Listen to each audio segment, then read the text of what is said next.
Small groups are a great thing. I was involved. Scott Bell came up to me and asked me to be involved in a small group. He says, and I've been going through some problems in my life and here recently. And he says, Rich, I think you ought to get yourself plugged in. I think it'd be a good thing for you. And of course, I've never met a stranger in my life. And so I was there. I went to a small group, and I was a little timid, even though that I knew that things would be okay.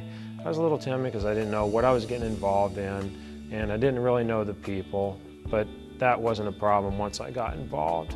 It was just taking that step of faith. Somebody that's really on the fence and saying, well, I think I will, then the next week they say, I don't think I'm going to. Do it. What do you have to lose? You have nothing to lose and everything to gain. Get plugged in. You gotta get plugged into a small group. There's no way around it. It'll make you stronger and grow you closer to God. Carla and I started going to church here probably around maybe 10 or 11 years ago. We've been involved with small groups ever since we started coming here. With a congregation as big as ours, you need a small group to zero in on your individual circumstances that are going on in your life right then. With the church, we love it, but it's huge. And you know, as good as the staff and everybody is, they aren't going to be able to know what's going on in everybody's lives. And that is where your small group comes in. And that's when people step in, and if you need something, or if there's a, you know, that's what they're there for. And they have really, I mean, I don't know how we would have made it, you know, through what we're going through without them. The small groups mean everything to Carla and I. We've been through a lot, especially this year when Carla was diagnosed with cancer in January. Even before she was diagnosed, the day of her surgery, we had members of the small group community come up and pray with us before she went into surgery. We really believe that through that community of small groups, her dad got to see what Christ was all about. And he died suddenly in March, or February, I'm sorry. He died suddenly in February, and but we believe he did accept Christ. And one of the reasons was because he was able to see what community was about and how everybody in our group supported us and was there for us during this hard year.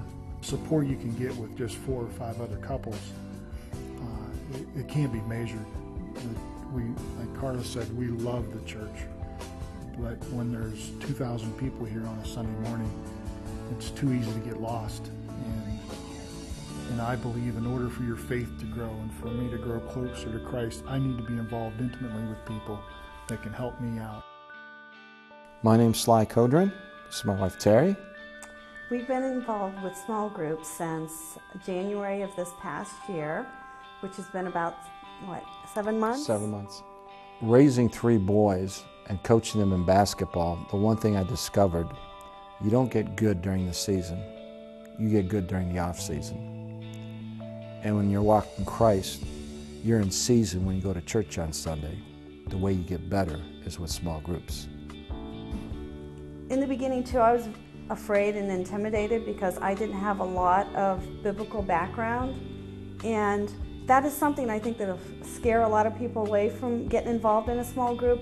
But you go and grow at your own pace and at the group's pace. And we've all worked together to make it comfortable for everyone in everyone's situation, as far as whether you've had more of a background from growing up in a church environment or someone who's just getting involved with churches too.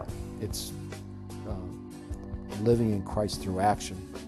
You know, you may get a message on Sunday, the small group helps you develop the execution part of the plan, so to speak. The gains that you'll make both spiritually, personally, and friendships, they're immeasurable.